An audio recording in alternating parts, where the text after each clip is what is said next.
In this video, I'm going to take you through my full tutor analysis, part 3 of the ACCA SBL pre-scene information for the September 2025 sitting involving the company Menucraft. My name is James, I'm an ACCA qualified member, and if you'd like access to my exclusive SBL notes you can see above me that have helped out students around the world to pass their examination, click the link down in the description below and you can follow through with the video and go through the notes. I'm also delighted to say I'm associated and affiliated with Astranti. They offer pre-scene analysis packs, mock examinations that are based on the pre-scene information that you can see on the screen for Menucraft. And if you'd like access to those resources, click the links in the description of this video and you can have a look at the copies yourself. And for pure transparency, as always, if you were to purchase anything, I'd be entitled to a small percentage which goes to supporting the YouTube channel. But as always, a massive thank you for all your support. If you have any questions about the pre-scene notes, or let me know in the comments how you're getting on with your preparation. There is a lot to go through, lots of different insights, and that is where it could be the difference in helping you to get the 50 plus. So now let's move on to the industry regulatory body. Now this is important for your notes to get it down, and as you can see from my notes, key to remember the agency, role and full name there. So the Ayland Food Standards Agency, AFSA, is the government agency responsible for food safety and food hygiene in Ayland. So working with and directly, well, hopefully in collaboration with Menucraft, that things will be going great. But you never know on the exam day, there could be a hygiene or a safety issue. It works with a wide range of food-related businesses throughout Ayland to ensure that all food safety regulations and standards are being met. So I've got down there accountability, could link to a sort of ethics or corporate governance point of view. Definitely a thing I'd be getting down in my notes to have ready to apply on the exam day. Now, linking this to other areas that I thought would be beneficial to have down in your notes are some of the actual other theories and models that have come up and will link into the pre-scene materials as we go through. The first one being ANSOS Matrix, which is a strategic planning tool that helps businesses to analyse and identify growth opportunities. So looking at market penetration, product development, markets development and diversification.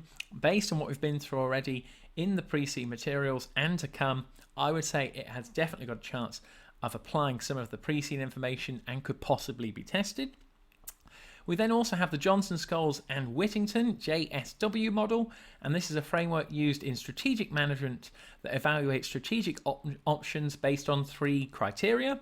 So is the decision suitable, is it feasible, and is it acceptable?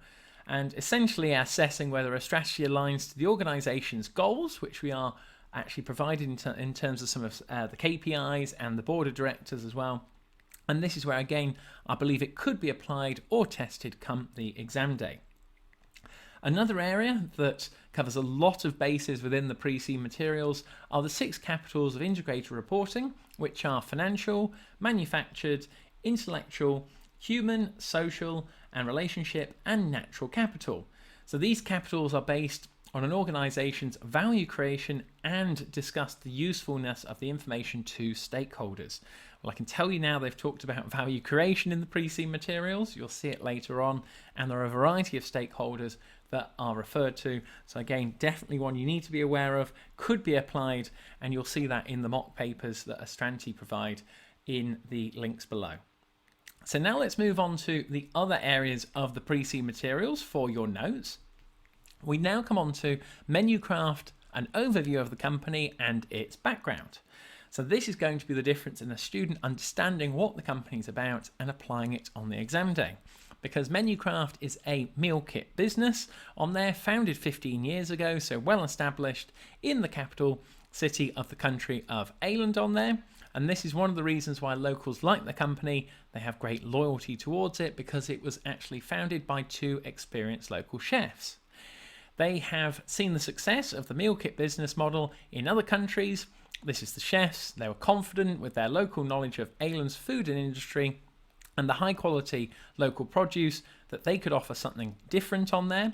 So again, different areas and things that I've just got down of the model was tried and tested elsewhere. They applied it in Ayland and it was successful. Then we're told that Menucraft has established its strategic position as a high-quality meal kit business, differentiating itself by focusing on Ireland-based recipes which use, where possible, locally sourced ingredients. So there are other opportunities to take that potentially internationally, and this is what customers in essence in Ireland are looking for when they are looking for an actual meal kit provider. So Mealcraft on there, or Menucraft should I say, employs talented and high qualified chefs. So this is the sort of, from a pestle point of view, the social, the people aspects to be aware of, and they design its recipes using seasonal available ingredients where possible, and each week on their Menucraft actually go through and offer its customers up to 30 recipes to choose from based on carefully analysed data relating to ingredient availability and customer menu preferences. So they're using data in there, so that could be another technology point for a pestle analysis. But I'd be thinking there are a lot of recipes and a lot of food to source, and things could go wrong if orders were not treated correctly. So again, that could be a sort of weakness, that they're trying to offer all these recipes in a SWOT analysis, but then hang on a second, how are they going to logistically do it? In its first 2 years, Menucraft, as you can see, offered only a limited range of recipes. They were just starting up to customers in Ireland, the capital city. Then Menucraft started to grow steadily over the next 5 years, largely funded by an Ireland venture capitalist. So we're not told who they are on there, so something to get down in your notes. As the popularity of the meal kits have taken off globally, in the last decade, we've got that Menucraft on there has also experienced a significant growth in customer numbers in Ireland, driven by a growing urban population and increased usage of internet technologies to attract and communicate with a wide range of customers, so that Menucraft, as you can see, has one of the highest customer retention rates in the industry. That last sentence there is absolutely critical for you to get down, that Menucraft has the highest customer retention rates in the industry. So what that means is you get lots of customers, as we saw previously, that most of their subscriptions don't last more than 6 months, and that's where they'll chop and change to go to a competitor because of a discount or something on those lines. And then from there, what we're saying there is that the customer retention rates are the highest for Menucraft. That is a very good positive key point to remember and note down. We're also given 2 diagrams about the customer analysis and the active customer numbers on there at Menucraft. So key things here, that we've got the families segment is growing, couples market is remaining stable, and the ones that is actually dropping are single people on there, declining year on year. When it comes to the active customers, again, we're told and we're given later on that we've got on page 13 that the active customers for the last 5 years are provided, so that's on page 13, but the stagnant first few years are because it was 15 years ago it was actually founded, and it got off to a bit of a slow start. People weren't used to the actual concept, but in recent years you can see it has really has a positive trajectory, and it's going to go only one way, which is up, especially with those global trends and the potential growth on there. We can now come up to the top right hand side, where we're told that Menucraft was listed 3 years ago, okay, and this is on the Ireland stock market. We're not given any share price changes for those 3 years. We're not told anything about dividends, and it wasn't too long ago, so it has had to comply more greatly as it is actually listed now. And its 2 original founders still hold key positions on the board, so I've identified those on the board structure below. So that's the Chief Executive Officer and the Chief Commercial and Marketing Officer on there. They both hold 10% of the shares each, with the remaining 80% of shares are owned by a range of investors. So again, you've got different stakeholder groups that were provided with on this page. It is a risk area though, in terms of the control and direction of the business moving forward. And on the exam day, we may get more information as to who are the 80% and how is it broken down. Now, coming on to the board structure, key points for you to get down here, that when you're reading the requirement on the exam day, no matter what they throw at you, try to think about which director is accountable for the area that you're being tested in the requirement. We're also not given any information about the non-executive director's experience or their expertise. We're not given any names on there. And we're told about the possible control point here based on the actual structure. So what I'm getting at here is I'll put my mouse on it.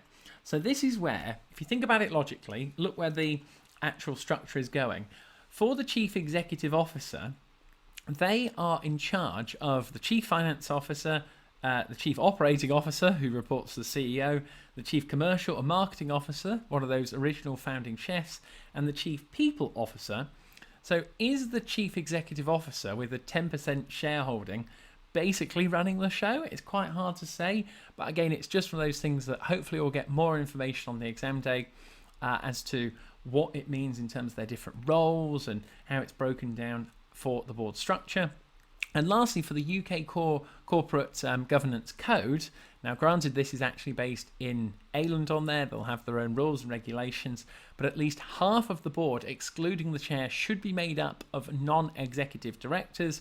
And as you can see on here, we've got non-executive director, non-executive director, non-executive director, and non-executive director with a senior independent non-executive director.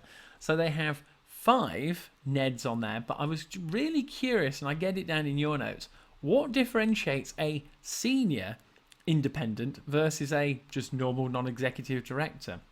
So based on the titles, no directors in place for the IT, systems, sustainability, the environment. They talk about these quite a lot in the pre-C materials, so another key point for you to get down in your notes. Because it is a listed organisation, they have committees such as the Audit and Risk Committee on there. Oh, actually, I've just noticed in my notes I've put no Risk Committee. There is a Risk Committee. They've put it as Audit and Risk. So, I mean, usually they would have it as just a Risk Committee, but it could be a niggle point that you could mention actually in your notes, that why are the Audit and Risk Committee together? It's up to you, but I might just put it down in your notes just to amend that on there. There is a risk committee, but there's no breakdown of which board members' skills and expertise are part of each of the committees. So again, just to be aware of on there for you to get down and to apply on the exam day. We then come on to the operation side of it now. So we've got ingredients and the suppliers. So this is a big point of the business now that we need to make sure we wrap our heads around. So when it comes to menu craft now, they use over 600 suppliers. So that is a lot of stakeholders to manage, and things could possibly go wrong. Most of which are located in Ireland, so that's another positive tick for looking after local produce. A significant majority of Menu Craft's customers select traditional Ireland-based recipes regularly, so in terms of stocking the ingredients, that's a good thing. As a nation, Ireland's people are proud of its local traditions and traditional recipes, and the population is loyal and supportive to local producers and their products. So local is best for the customers. From a SWOT analysis point of view, a massive strength. We're told that quality and sustainability are important criteria, that is for Menu Craft when selecting suppliers. We're not told who undertakes these, the detailed assessments though, just be aware of, and each supplier undergoes a detailed assessment before their ingredients are used actually in the meal kit recipes. We're told that Menu Craft's preference is to work with the best-in-class suppliers who hold certifications of safety and quality, and they encourage and support its suppliers in biodiversity and sustainability activities. Many of the farmers, so another stakeholder group for you to get down there, who actually supply to Menu Craft on there, also use organic farming methods whereby they do not use any synthetic pesticides or fertilizers to produce their food. So again, more strength points for you to refer back to from a SWOT analysis point of view. Some really good background due diligence when analysing the suppliers, but you've got to say to yourself, all this is really, really good to hear, but with 600, probably 1 or 2 are going to come out as a bit of a bad egg. So yeah, you can't get it right all the time. We're next told that to help maximise efficiency and minimise waste on there, Menu Craft uses algorithms which predict recipes ordered by customers and therefore demand for each week, meaning that they can order the right amount of ingredients and supplies to reduce the waste. Obviously they're not going to get it completely perfect, but they've got it down here that less than 1% in terms of weight of all goods purchased ingredients do not make it to the customers in the meal kit process. Therefore, the majority of edible unused ingredients are donated to local charitable organisations, another stakeholder group. Unused ingredients not fit for human consumption, they're used as animal feeds, another stakeholder group. Only inedible waste is sent to landfill or is incinerated on there. But in other words, very little, very good processes in place. Could link into a sort of Porter's value chain style of question. Elements of pestle in there from an environmental point of view and a technology point of view. And of course, more strength points from a SWOT perspective. Some ingredients such as dried herbs and spices, rice, pasta, tinned ingredients can be stored for longer periods and therefore these are often purchased in bulk and stored in warehouses next to Menu Craft's production factory. Fresh ingredients such as fruit and vegetables are ingredients which must be chilled, such as meat and dairy products are delivered within 20 to 48 hours of when they're needed, determined by orders placed on the customers. So it sort of links into a sort of just-in-time approach for when they're actually ordering in the goods. Because they're ordering in bulk, you could refer to maybe discounts on there. However, the flip side, because they're storing some of these in a warehouse, there are going to be extra storage costs associated with it. Coming on to the left-hand side now and carrying on, we're told that they are delivered directly to the fresh food storage area within the production factory. So again, another SWOT analysis strength that it's all kept in one place, where they're stored until they're used in the meal kit orders. This area is temperature controlled and is where fresh and chilled products are delivered and stored, so short space of time before moving to the production line where meal kit boxes are all put together. So it sounds like a well-run process, but I'm always thinking when I read through these things, what could possibly go wrong? And there are a few things as to what if the goods are left out, what if they're left in room temperature. There are so many different things. The suppliers deliver all the chilled and fresh food products pre-proportioned, so another good strength there that saves on time and costs, and that is either in the form of 1, 2 or 4 meal portions. Menu Craft then works closely with most of its suppliers to minimise any packaging use and insists that wherever possible suppliers use recyclable or biodegradable packaging when they deliver to Menu Craft on there. So again, another massive positive from an environmental point of view in a pestle analysis. We then come on to packaging, and it's an important element of a meal kit box, as you would imagine. So Menu Craft on there purchase all of its meal kit box packaging components from one supplier based in Ireland. Again, a good point that it is a local supplier. However, on there, it's located 20 kilometers away from the actual production factory. So from a SWOT analysis point of view, another weakness. Could they move it closer? Could they make it internally? It could hold up production if they don't have enough boxes. And we've just seen from that sort of just-in-time and bulk buying previously, it's all got to fit in, and does it all work collectively on there? We then come on to the supplier providing 2 key packaging components which make up a meal box. So you've got a chill box and an outer box on there. Really good for the environment. Both of them are recyclable on there. Not much more to say. There are lots of positives that we keep going for. And then we come on to the actual Menu Craft now works closely in partnership with its packaging supplier to design and develop the latest and most environmentally friendly packaging solutions. So again, another pestle environmental point there from a positive point of view. And that's where we're not told who they are, but the Chief Operating Officer, I would say, is accountable for these positive production steps in place. Another really good SWOT analysis strength point, and plenty to discuss that you've got to get your head around in terms of the production. But before we get on to the meal kit box production, I'm going to draw a close to that being our part 3 of your full tutor analysis.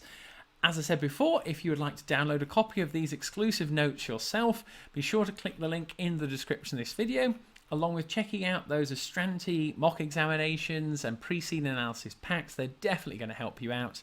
Stick around because I'm going to put video 4 now on for you, so I'll see you on the other side. Make sure you subscribe and like, and thank you very much.